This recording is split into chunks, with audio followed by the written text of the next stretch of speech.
Octavia fidgeted backstage, ensuring her mane was in perfect form, her cello tuned, and that her bow wasn't frayed or missing any strings. Her equipment was perfect, and as she strode out onto the stage, cello in one hoof, bow in the other, she felt pleased that her performance would match her instrument's perfection as well. Carefully, she sat down the cello, resting it by the long spike that protruded from its bottom. She stood on her hind legs, a delicate and graceful synergy as she and her cello used each other for balance. Finally, she raised the bow to the strings and began to play. The sweet melody of Beethoven's Sixth filled the hall, a grand theater she often packed to the rafters, tonight being no exception. Octavia was extraordinarily professional. There were no tears of emotion as she played, not like other ponies she had met. A certain mint-green Lyris sprang to mind. No, she simply played the notes with her trademark poise and precision, and watched as the emotion unfolded on her audience's faces instead. She cradled the bow in her ankle, nipping it between her calf and hoof. At first her fame stemmed from simply being a musical earth pony, most instruments needing magic to operate or were simply too awkward for hoof and tooth alone. However, Octavia managed, despite her lack of a horn, and it had been said by more than one reviewer that no unicorn cellist could match her talent. Octavia allowed herself a slightly smug and haughty smile as she continued to play, watching as the effect on her audience ranged from a delicate patting of the eyes with a handkerchief all the way up to unrestrained cascades of tears. After several songs of a similarly powerful and emotive ability, she began to change tempo, speeding up into an uplifting and heartwarming little number she had written herself. The audience was lifted too. Bright smiles and soft eyes greeted her as she stood, eyes closed, sawing the bow across the strings with unparalleled execution. Finally, her set ended, and she released her audience. Bowing low before carrying her bow and cello away, she left them to recover from the emotional ravaging she had brought upon them. Returning backstage, she rechecked her cello and replaced a string that had become frighteningly close to fraying under her fervent playing. The cello was then placed in its case with the utmost care, her bow placed inside with it. She zipped up the case with the tip of her hoof and raised the strap over one shoulder, balancing it on the top of her hoof while she lifted it over her head, before letting it drop softly onto her shoulder, steadying it by resting the long, thin segment on her flank. Now that she had completed her set and had tidied away her instruments, she could relax.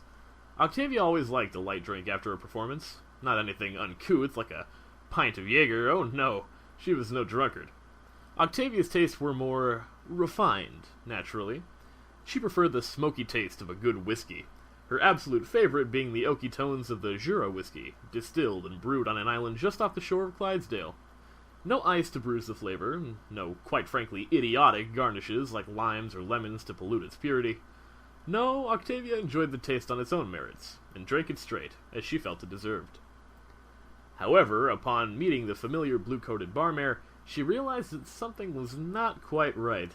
The Barmare was emptying out the till and stowing away drinks in the cupboards. Octavia felt a slight pang of loss when she saw the Jura bottle get tucked away into the travesty that was Buck Daniels. It was at this point that she felt action must be taken. Verbal and peaceful action, but action nonetheless. Excuse me, ma'am. I was wondering if I could perhaps have a glass of your Jura whiskey. Sorry, love. Can't do it, I'm afraid. The mare's rough, British accent assaulted Octavia's eardrums, but she repressed the urge to clamp a hoof over each ear. Bar closes after 11 now. New management and all that. Octavia's gray cheeks turned white. But I wanted a drink. Surely just one. It's only 11 now anyway, and I'll be sure to drink it quickly in order not to hold you back. The Barmare's eyes narrowed, and she stopped cleaning a glass in order to stare at Octavia suspiciously. Octavia, for her part, crept her lips up into a smile, a benign attempt to woo the mare over. You ain't an alky, are ya? An alcoholic? What do you take me for? You see that poster there? I'm tonight's main attraction. The pièce de résistance. I'm an artist, not a drunkard. Uh-huh. But bar's closed. You'll have to go somewhere else, love. Try the joint down the street. They're open till 3 a.m. normally. Very well. I shall. She straightened her mane once more, shouldering her cello's case and trotting off out the door. You just lost yourself a very respectable customer. The Barmare snorted as the door closed behind Octavia. Her magic gripped a bottle from underneath the bar and filled a glass about half a hoof full of a certain whiskey she had been running low on.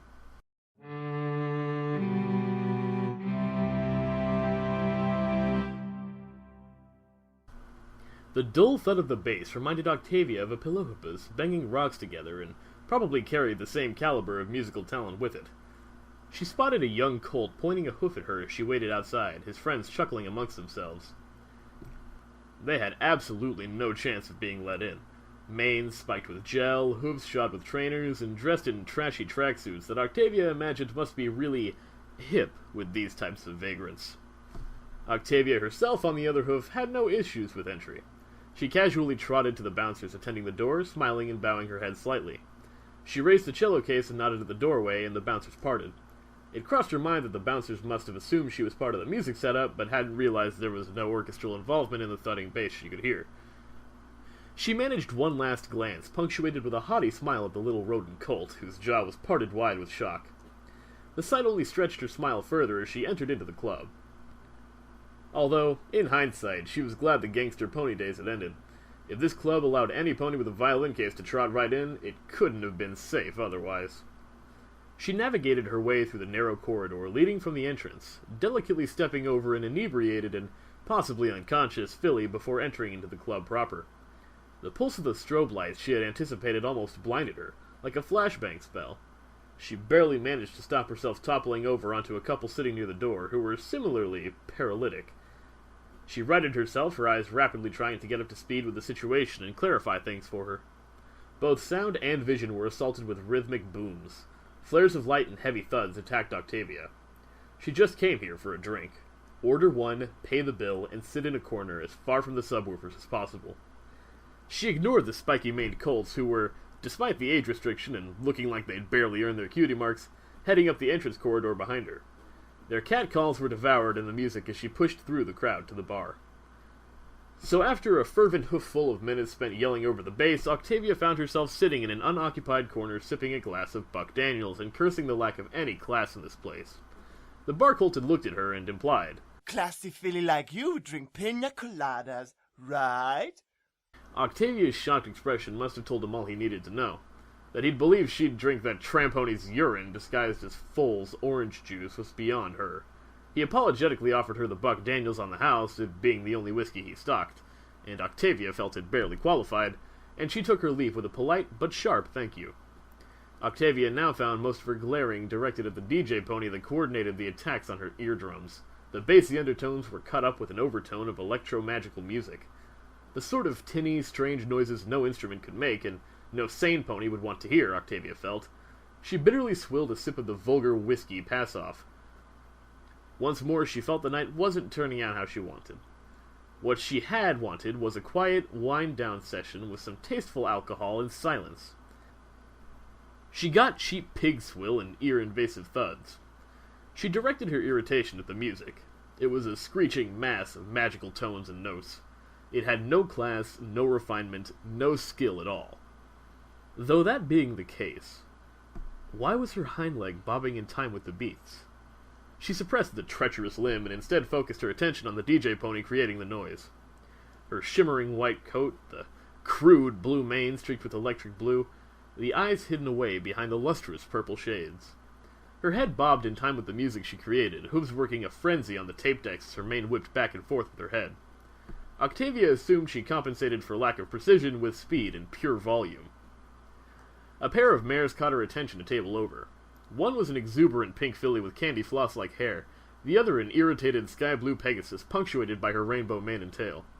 Octavia saw the pink one trying to drag the other by the hoof, presumably into the crowd. The Pegasus, of course, was having none of it, at least not until the pink one planted a kiss on her cheek, causing the Pegasus' wings to burst from her back, knocking a passerby to their hooves. A flustered motion of apologetic help from the embarrassed Pegasus was blended with the pink filly's giggles. Then the pair retreated into the crowd to avoid any more mishaps. It was at that moment that realization washed over Octavia. She hadn't actually looked at the bar's name, simply beelining for the door in search of a calm drink. However, it was only now that she looked at the bar mats for the drink glasses.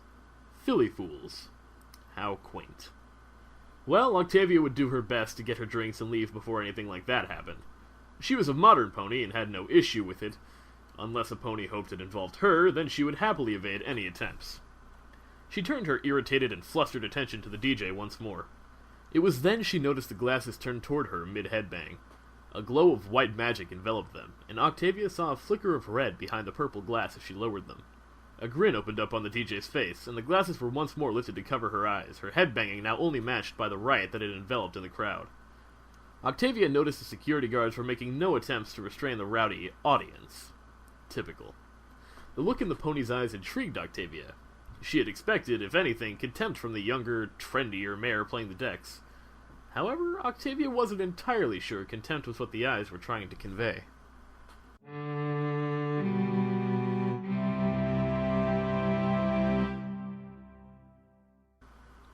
One merit Octavia had to give Bug Daniels was that it slowly washed away any capability she had for tasting, until she no longer grimaced with each sip. In fact, she had even gained the courage to move up to slugging the drink. Not that she'd ever be caught dead using that phrase. It was after several on-the-house glasses from an unknown benefactor that she found her lacking the coordination to pick them up anymore, her teeth simply failing to clamp onto the sides. Upon blearily inspecting the two glass mirages in front of her, she noted that instead of the stout glasses she had been given all night, she was instead looking at a slender flute-like glass. A unicorn glass, for the only non-unicorn musician she knew of. Typical. She was so engrossed in defying both nature and pony design by trying to lift the glass with her tongue that she hadn't noticed the absence of the thudding bass that had troubled her eardrums moments ago. She hadn't noticed the DJ receive her standing ovation and cheers as she left the stage. In fact, she barely even noticed the same DJ as she sat across the table from her. The DJ's concerned red eyes glinting from underneath her raised purple shades. Octavia's little bubble of glass design irritation wasn't broken until she felt the worried hoof on her foreleg. She dropped the glass in surprise, vaguely catching the tinkling splash of it shattering on the floor. You okay there, Philly? Octavia had difficulty locking onto a particular hazy manifest of the polar white DJ pony, so she did her best to spread her eyes between the three of them.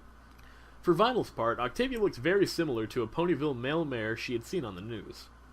I am perfectly fine, thanks. Tracking all three ponies was getting difficult with all the swaying the room was doing. Octavia didn't remember boarding a cruise ship, but she'd played on some now and then. It was also irritating that she always gravitated to the eyes of the center pony. I'll just be on my way. The ill-fated attempt to sling her cello case over her shoulder and leave the club ran its course, and Octavia was soon sprawled in a mass of her limbs, hair, and case strap.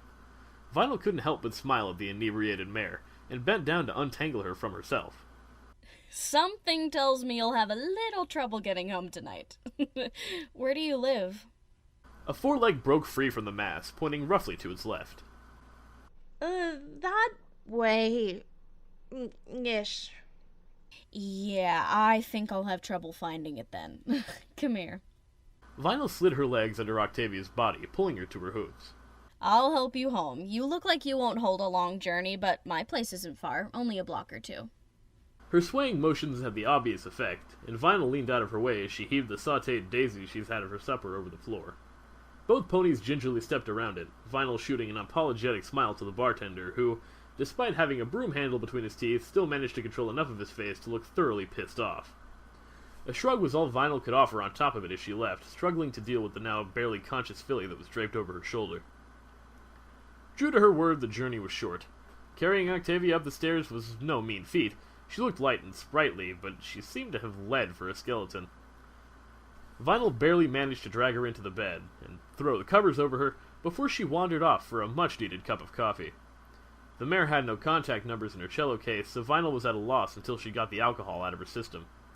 She'd dealt with a fair few fillies that couldn't handle their drinks, though it was drunken stallions that were most common. Let it run its course, then send them out in the morning. She'd noticed the mare's pink eyes as she'd been halfway through her set. She practically glared at Vinyl as if she wanted her to abandon the stage. Typical that she was an orchestral musician, she supposed. The cello was no cheap number either, the ivory tuning pegs alone said that. It wasn't until she flipped through her Musician's Weekly magazine that she noticed the pony on her bed, standing forelegs crossed on the front cover. Canterlot's Earth Pony Musical Maestro. So her name was Octavia. She'd heard of her down the Apple Branch, actually. Vinyl had to hoof it to her. Earth Pony musicians were as common as, well, Pegasus scientists or something. Playing an instrument with magic was difficult enough, never mind trying to do it without the amazing horn unicorns were blessed with. The coffee, as with every night, had a short-lived effect. Vinyl felt the usual weight of a long set draping itself over her shoulders. It was a princess-sized bed, so yeah, there'd be room to spare. She didn't have work until evening tomorrow, so she'd be able to help the mare on her way before she left.